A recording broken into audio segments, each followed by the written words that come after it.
Gênesis 26, 17. Estamos lá?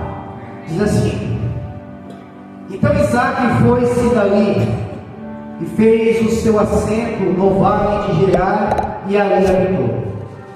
E tornou Isaque e cavou os poços de água que cavaram nos dias de Abraão, seu pai, e que os filisteus taparam depois da morte de Abraão, e chamou-os pelos nomes que o chamava seu pai. Cavaram, pois, os servos de Isaque naquele vale, e acharam ali um poço de águas vivas. E os pastores de Gerar porfiaram com os pastores de Isaque, dizendo: essa água é nossa. Por isso chamou o nome daquele poço Ezeque, porque contenderam com ele. Então cavaram outro poço, e também porfiaram sobre ele. Por isso chamou o seu nome de Sitna, e partiu dali e cavou outro poço, e ali não porfiaram sobre ele. Por isso chamou o seu nome de Reobote, e disse: porque agora nos alargou o Senhor a crescer nessa terra. Depois subiu ali a Berseba, e apareceu-lhe o anjo do Senhor naquela mesma noite, e disse: eu sou o Deus de Abraão teu pai. Não temas, porque eu estou contigo, eu te abençoarei, multiplicarei sua semente por amor de Abraão. Então ali edificou um altar, e invocou o nome do Senhor, e armou ali sua tenda, e os servos de Isaque cavaram ali um novo poço. Agora te convido a abrir comigo no livro de Romanos, capítulo 5, verso 3. E não somente isso, mas também nos gloriamos nas tribulações, sabendo que a tribulação produz a paciência produz a experiência, e a experiência produz esperança. Vamos orar uma vez mais? Pai, em nome de Jesus, nós queremos te agradecer por esta oportunidade de o Senhor estarmos reunidos aqui. Nós queremos agora ouvir a tua voz e os teus ensinamentos. Queremos guardar em nosso coração para aplicar em nossas vidas. Obrigado por compartilhar conosco esse pão do céu. Nos ensina, nos exorta, nos corrige, nos direciona tudo através do poder da tua palavra. Que ninguém saia deste lugar da mesma forma que entrou. É o que eu te peço em nome de Jesus. Amém. Você pode se assentar dando glória a Deus. Você já se perguntou por que tantas pessoas conseguem enfrentar tantas adversidades com tanta calma e com tanta mansidão? Da onde vem essa habilidade que faz com que nós conseguimos resistir com paz em tempos de guerra? Da onde vem essa habilidade que faz com que nós venhamos a ter tanta resistência? E é sobre essa habilidade que eu quero estar ministrando nesta noite. Uma habilidade conhecida como resiliência. Resiliência é uma palavra que está de muito uso nos dias atuais. Resiliência é um conceito extraído da física, que se dá a capacidade que um material tem de voltar ao seu estado natural após sofrer uma pressão. Exemplos de material resiliente: borracha. Quando você pega uma borracha, que você estica ela, você está esticando, está causando nela uma pressão. Quando você solta aquela borracha, o que ela faz? Ela volta ao seu estado natural novamente. Essa ação, essa reação de voltar ao seu estado natural é chamada de resiliência. Outros exemplos: uma vara de bambu, uma vara de pescar, até mesmo uma bola de futebol. Quando você chuta, ela solta aquela pressão, mas não deixa de ser bola. Ela volta ao seu estado natural novamente. Na psicologia, resiliência é a capacidade que nós devemos ter de voltar ao nosso estado natural após sofrer momentos de pressão, momentos de adversidade, momentos de dificuldade, momentos de traumas emocionais, momentos de perdas, de lutas.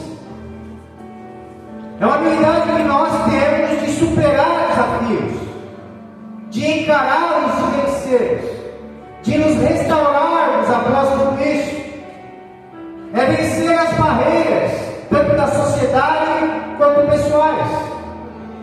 Isso é resiliência.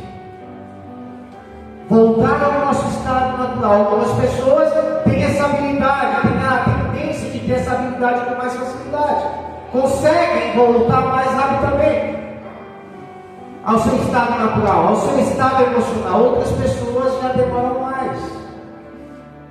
Mas em nome de Jesus, você nesta noite vai entender o que é resiliência. E você que tem dificuldade de se recompor, você que tem dificuldade de se reestruturar, você que tem dificuldade de levantar sua cabeça e prosseguir, Deus te dará resiliência, Deus vai te fazer ser mais forte, Deus vai te tornar uma pessoa melhor. A primeira coisa que nós precisamos entender sobre o tema e sobre essas habilidades é que, assim como o músculo precisa de exercícios para se tornar mais forte, assim a nossa mente precisa de exercícios para se tornar mais resistente. Eu vou dar um exemplo para você. Eu não passei por um quartel. Eu não servi um quartel. Tem alguém que já serviu um quartel aqui? Ninguém. Porém eu passei por um lugar que não é muito diferente disso. Por comunidade terapêutica. Conhecido também por muitos como Desafio Jovens. Que é um lugar que trata, que cuida, que vai fazer um trabalho em jovens com problema ou uma doença conhecida como dependência química. A forma pejorativa que se dá isso é pejorativo, tá? É drogado, chinelão, você deve ter ouvido tantas coisas, mas de fato não é.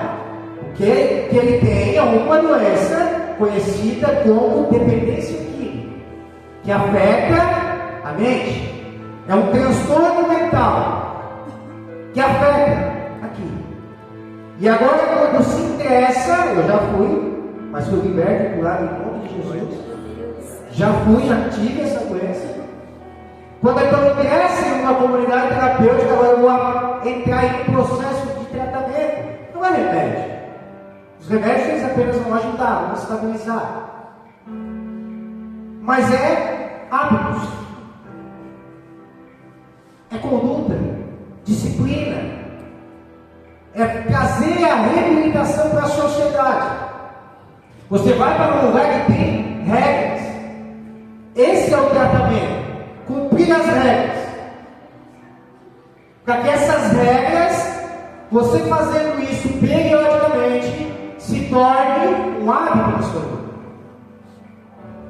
Então a primeira regra que tem numa comunidade terapêutica, talvez você já tenha lugares que também são de regra, mas eu estou usando o exemplo para citar aqui para vocês. A primeira regra é acordar às 6:30 da manhã. Ou seja, tem um horário para levantar, tem um horário para acordar. Alguém chama, toca uma sineta, toca uma campainha.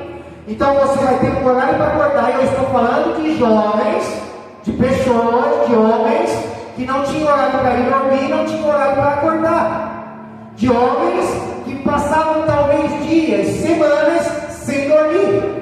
E agora eles estão em um lugar onde eles têm um horário para acordar.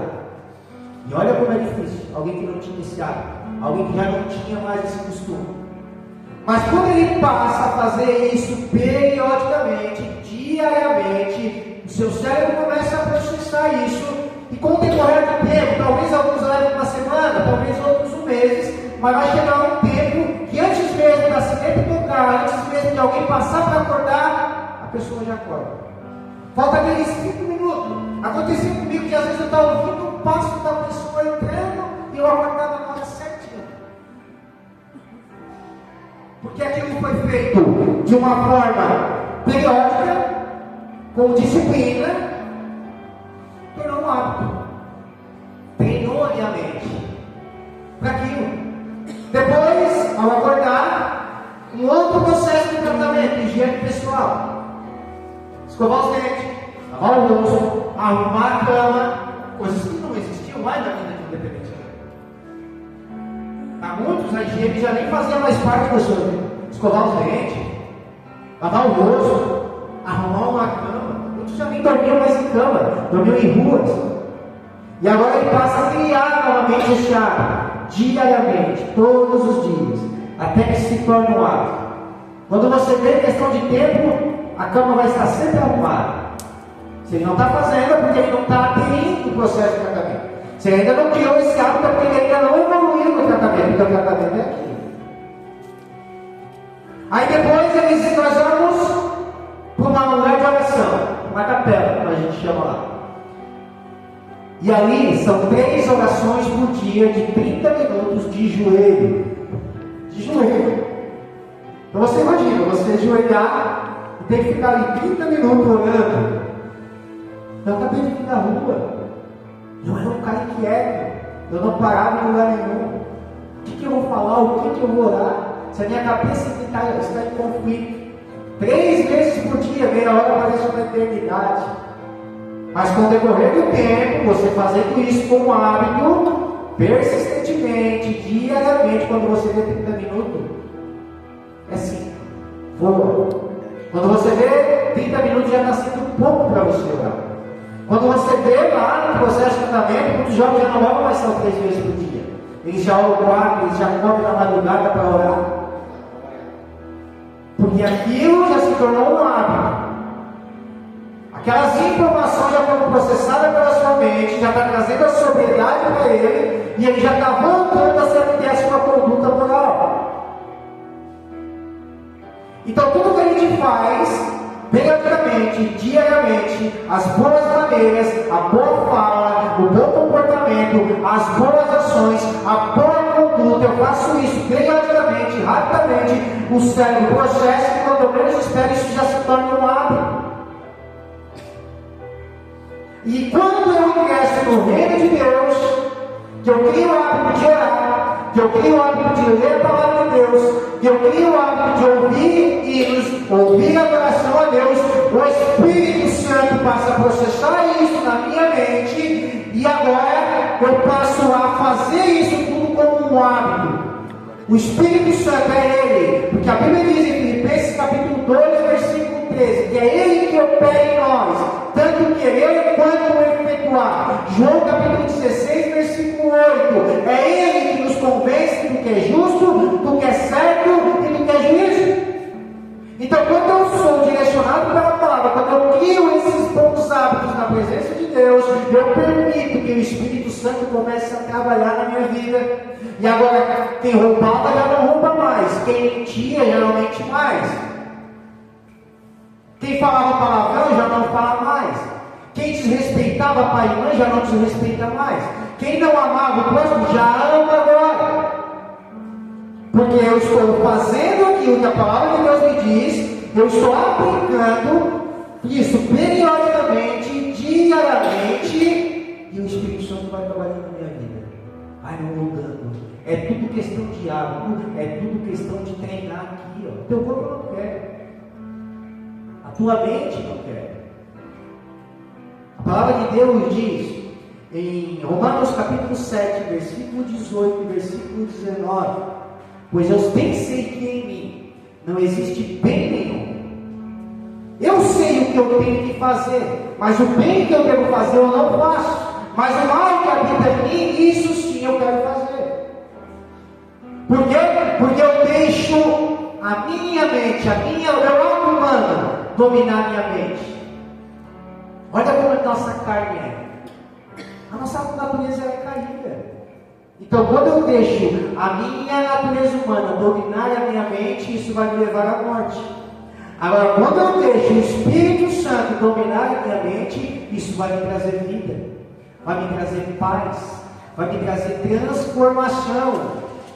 A palavra de Deus diz em Romanos 12, 2: não vos conformeis com este mundo, mas transformai-vos pela renovação do vosso entendimento, para que então entendas qual é a boa, perfeita e agradável vontade que Deus tem para a sua vida.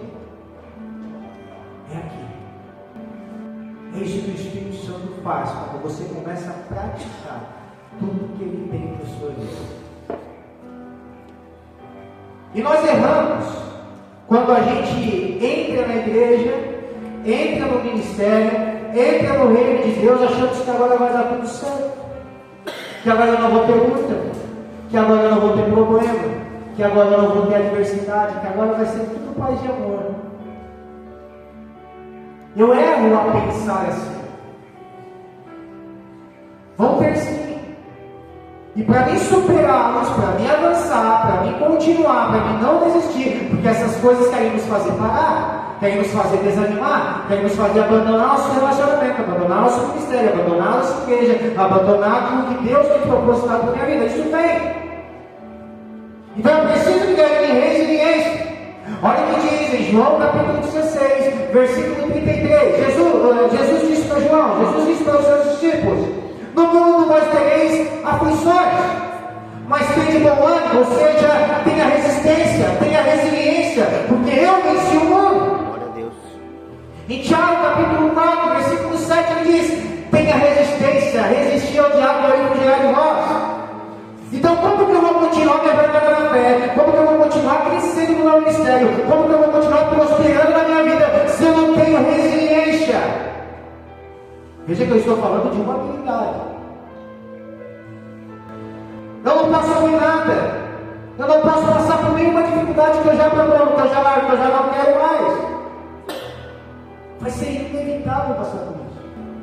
A nossa natureza, a nossa mente, a nossa natureza humana, ela é inimiga de Deus. Não adianta. Nós somos assim. Não existe ninguém super-homem, ninguém mulher maravilha. Para falar de resiliência, eu quero usar o personagem bíblico de Gênesis capítulo 26, chamado Isaac.